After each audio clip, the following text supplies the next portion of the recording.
શ્યામ કુમારના નમસ્કાર. આજના વિડીયોમાં આપનું સ્વાગત છે. તો ચાલો દરરોજની જેમ આજે પણ મેળવીએ ઉપયોગી જાણકારી, પણ ચેનલને સબસ્ક્રાઇબ કરવાનું ભૂલતા નહીં.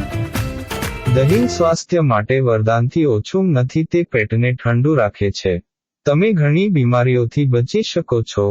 તેમાં પ્રોટીન, કેલ્શિયમ અને આયર્ન જેવા પોષક તત્વો હોય છે, જે શરીરને સ્વસ્થ રાખે છે. અને દહીં ખાવાથી રોગપ્રતિકારક શક્તિ વધે છે અને શરીરને ઉર્જા પણ મળે છે. દહીં આપણા સ્વાસ્થ્ય માટે ખૂબ ફાયદાકારક છે. ભારતીય ભોજનમાં દહીંનું ખૂબ મહત્વ છે. એવું માનવામાં આવે છે કે કોઈ પણ શુભ કાર્ય કરતા પહેલા દહીં ખાવું જરૂરી છે. દહીંનો ઉપયોગ ઘણી સ્વાદિષ્ટ વાનગીઓ તૈયાર કરવા માટે પણ થાય છે. લોકો દહીંના માખણ, રાયતા વગેરે પસંદ કરે છે. પોષક તત્વોથી ભરપૂર દહીંને પેટ માટે ખૂબ જ ફાયદાકારક માનવામાં આવે છે. કહેવાય છે કે દહીં ખાવાથી પેટના રોગો મટે છે. દહીંમાં potassium, vitamin C, vitamin A, vitamin E અને અન્ય પોષક તત્વોથી સમૃદ્ધ છે, જે શરીર માટે ખૂબ જ મહત્વપૂર્ણ છે. તો કોઈ પણ વિલંબ કર્યા વિના અમને દહીં ખાવાના ફાયદાઓ વિશે જણાવો. તે દાંત અને હાડકાં માટે સારું છે. દાંત અને હાડકાં માટે પણ સારું છે. ભોજનનો સ્વાદ વધારવા ઉપરાંત દહીં તમારા દાંત અને હાડકાં માટે પણ સારું છે. દહીં સંધિવાનું જોખમ ઘટાડે છે.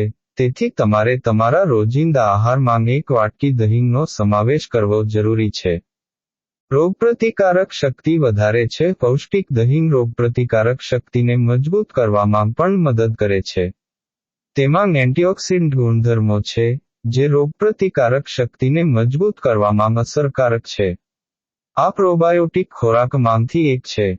દહીં ઘણા પ્રકારના ઇન્ફેક્શનથી બચી શકે છે. તે હૃદયને સ્વસ્થ રાખે છે. વજન ઘટાડવામાં મદદરૂપ થાય છે. કોલેસ્ટ્રોલની સમસ્યા ધરાવતા લોકો માટે દહીં ફાયદાકારક સાબિત થઈ શકે છે. દહીં શરીરમાં ખરાબ કોલેસ્ટ્રોલનું પ્રમાણ ઘટાડે છે. વજન ઘટાડવાની આ એક સારી રીત છે. વજન ઘટાડવાની આ એક સારી રીત છે.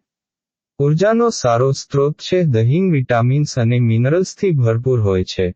દહીં ઉર્જાનો સારો સ્ત્રોત છે. તમે પ્રી-વર્કઆઉટ ભોજન તરીકે દહીં પણ ખાઈ શકો છો. તમારી પાચનક્રિયાને સ્વસ્થ રાખે છે.